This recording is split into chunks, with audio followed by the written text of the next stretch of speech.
مگر دعوے تو بہت سارے عمران خان صاحب بھی کر رہے ہیں، گرفتاریوں پہ آئیں گے، جیت کے دعوے ہو رہے ہیں عمران خان صاحب کی طرف سے۔ دیکھیے گزارش یہ ہے، پہلے تو وہ سیلاب پہ بات کرنی چاہیے۔ سیلاب بہت یعنی شدت، بلوچستان میں تو کوئی معمول سے 274% زیادہ بارش ہو گئی ہے، تو یہ 174% ہے، یعنی جتنی ہوتی ہے ایوریج اس کے مقابلے میں 274% ہے۔ اور یہاں بھی کوئی یعنی 70-80% زیادہ بارش کا امکان ہے۔ ایک زمانے میں اپنا محکمہ موسمیات پاکستان کا دنیا کے 8 بہترین محکمہ موسمیات میں سے ایک ہوتا تھا، اور اتنی اچھی پریڈکشن کرتے تھے کہ سیکنڈوں تک بتا دیتے تھے۔ صدر فاروق لغاری کو کسی جگہ جانا تھا تو انہوں نے منع کیا تھا کہ بھئی اتنے بج کر اتنے منٹ پر جو ہے وہ ہوا تیز ہوگی تو ہیلی کاپٹر نہ اڑائیں۔ اور پاکستان کا جو نمائندہ ہوتا تھا وہ عام طور پہ سیکرٹری جنرل ہوتا تھا دنیا بھر کے محکمہ موسمیات کی جو تنظیم ہے۔ تو میرا خیال ہے کہ اب پتہ نہیں ان کا معیار وہ برقرار ہے یا نہیں ہے، یا انہوں نے وارن کیا ہے تو اس کی کوئی پرواہ نہیں کی گئی۔ میں نے اس وقت 2 چیف منسٹر سے پوچھا تھا کہ کیا آپ کو بر وقت اطلاع دی گئی تھی جب مثلا زلزلہ آیا تھا، تو دونوں نے کہا کہ نہیں، اور چیک کیا تو ریکارڈ پہ یہ تھا پنجاب میں بھی اور وہاں بھی اطلاع دی گئی تھی۔ اچھا۔ اور اسی طرح سیلاب کی بھی 2010 کا میں نے چیک کیا، اس وقت ایک چیف منسٹر سے چیک کیا، انہوں نے کہا نہیں کوئی اطلاع نہیں، چاہے وہ پتہ کیا تو وہ اطلاع دی گئی تھی۔ تو یہ کوارڈینیشن نہیں ہے، یہ تو اس پہ میں نے خود ٹویٹ کیے کئی، کیونکہ مجھے محکمہ موسمیات سے دلچسپی رہی ہے کہ سیلاب کا بہت شدید خطرہ ہے، تو جتنا آپ بچاؤ کر سکتے ہیں کہ تو مکان کچے ہیں جہاں، تو وہ لوگ کیا کریں۔ اور یہ ابھی تو بہت خوفناک بارشیں ہونے والی ہیں، راولپنڈی میں بڑی خوفناک بارشیں ہونے والی ہیں، اور نالہ لئی کا تو کوئی پکا بندوبست کیا ہی نہیں ہے، اور نالوں میں گندگی بھی پھینکتے ہیں۔ تو دوسری بات یہ ہے کہ اس پہ لوگوں کی مدد کریں اور اس کا کوئی نظام وضع کریں۔ 2005 کے زلزلے سے زیادہ بڑی مصیبت تو یہ نہیں ہے، بہت چھوٹی ہے اس کے مقابلے میں، بہت کم اس سے لوگ جاں بحق ہوئے ہیں، اور بہت تھوڑی کمپنسیشن کی ضرورت ہوگی۔ سولین اداروں کو متحرک کریں، عمران خان فاؤنڈیشن بھی وہ بھی متحرک کریں، انہوں نے اس وقت 2005 میں بہت کام کیا تھا، بے پناہ پنجاب حکومت کے برابر اور پختونخوا حکومت سے زیادہ۔ اور کراچی کے جو لوگ ہیں وہ ہمیشہ اس میں کاروباری لوگ جو ہیں پیش رہتے ہیں، ان کے عطیات جو ہیں سارے ملک سے بڑھ جاتے ہیں۔ اس کے بعد پنجاب کے کچھ یعنی فیصل آباد کے لوگ ہیں، لاہور کے لوگ ہیں، دوسرے لوگ ہیں، سبھی لوگ کرتے ہیں۔ ویسے تو وہ اپنا ان کو متحرک کریں، اخوت والوں کو متحرک کریں۔ حکومت جو نہیں کر سکتی وہ اخوت کر سکتی ہے، الخدمت کر سکتی ہے، دوسرے ادارے کر سکتے ہیں، تو اس پہ فوری طور پہ توجہ دینی چاہیے۔ بجلی جو دی ہے جس کا بھی تنازع چل رہا تھا، آج الیکشن کمیشن نے اس نے فیصلہ دیا، اس کے تو اشتہار پھٹافٹ دے دیے۔ یہ سیلاب کے بارے میں کیوں نہیں لوگوں کو بتاتے اور کیوں نہیں بندوبست کرتے؟ صحیح ہے، ٹھیک ہے، چلیے۔ تو دیکھیے بہت زیادہ اہم سوال جو ہے وہ یہ ہے آئی ایم ایف کا۔ آئی ایم ایف نے یہ کہا، میں آپ سے کہتا رہا ہوں آئی ایم ایف نئی شرائط عائد کرے گی، کل بھی میں نے آپ سے کہا تھا کہ کوئی نہ کوئی پس منظر میں چیز ہے۔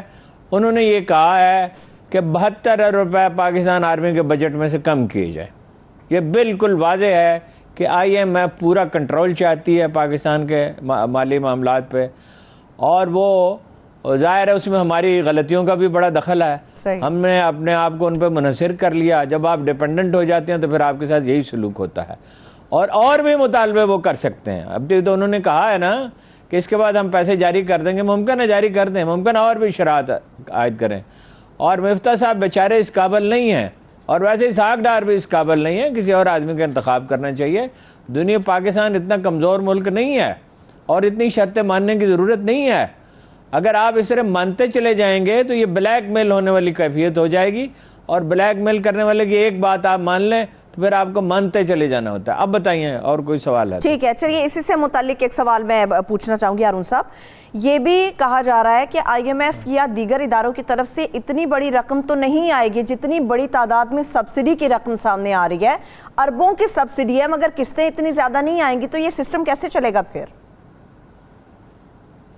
نہیں، سسٹم تو بہت بری طرح چلے گا، اور عام لوگ اس کی تکلیف اٹھائیں گے، جیسے کہ بر صغیر میں لوگ ہمیشہ اٹھاتے رہے ہیں۔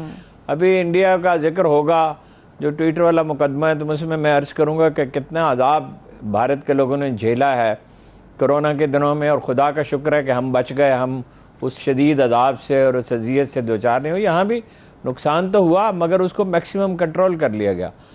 تو وہ تو اگر آپ اپنی کوئی کسی کو تھوڑی پالتا ہے دنیا میں، کوئی انڈیویجول کسی انڈیویجول کو نہیں پالتا، ریئرلی ایسا ہوتا ہے، اور ظاہر ہے ہر ایک کو اپنا رزق کمانا ہوتا ہے۔ قرآن مجید میں جناب لقمان کی زبان سے یہ کہلوایا گیا ہے کہ جو لوگ اپنا رزق خود نہیں کماتے انہیں کبھی عزت نصیب نہیں ہوتی۔ تو یہ تو سب لوگوں کے سوچنے کی بات ہے، اور کاموں میں لگے ہوئے ایک دوسرے کے گریبان پکڑے ہوئے ہیں، بلکہ ایک دوسرے کے تن پہ جو لباس ہے وہ دھجیاں کر دیا ہے، اور کوئی کسی کو معاف کرنے کے لیے تیار ہے، کسی کو ملک کی پرواہ نہیں ہے۔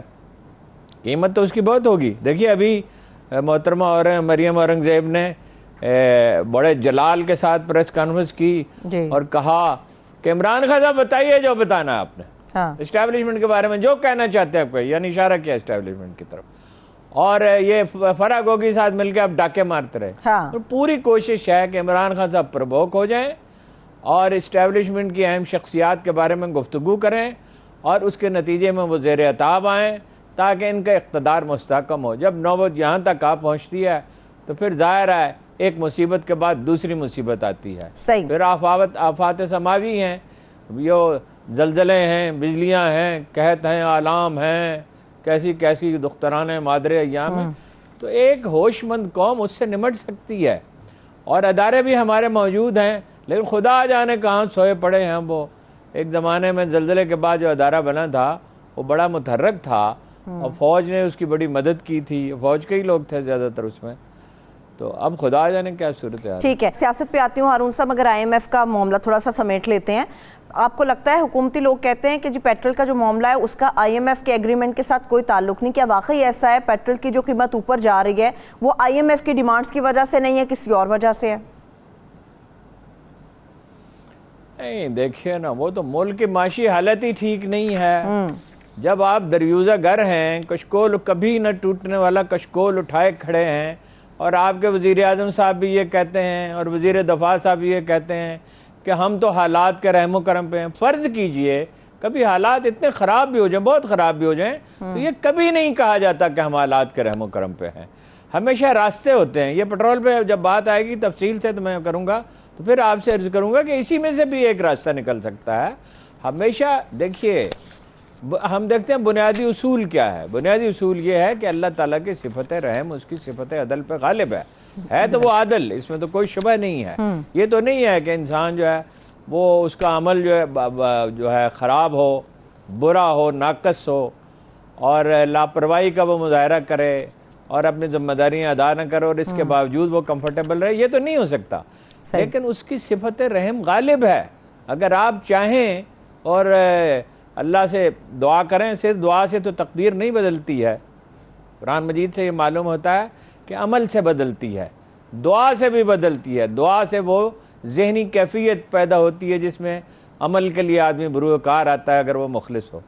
تو راستے تو نکل سکتے ہیں، لیکن یہ ہے کہ اس میں تو کوئی شبہ نہیں کہ پٹرول مہنگا ہے، اور ایسے حالات ہمارے نہیں ہیں، اور نئی حکومت آنے کے بعد اور بگڑ گئے ہیں۔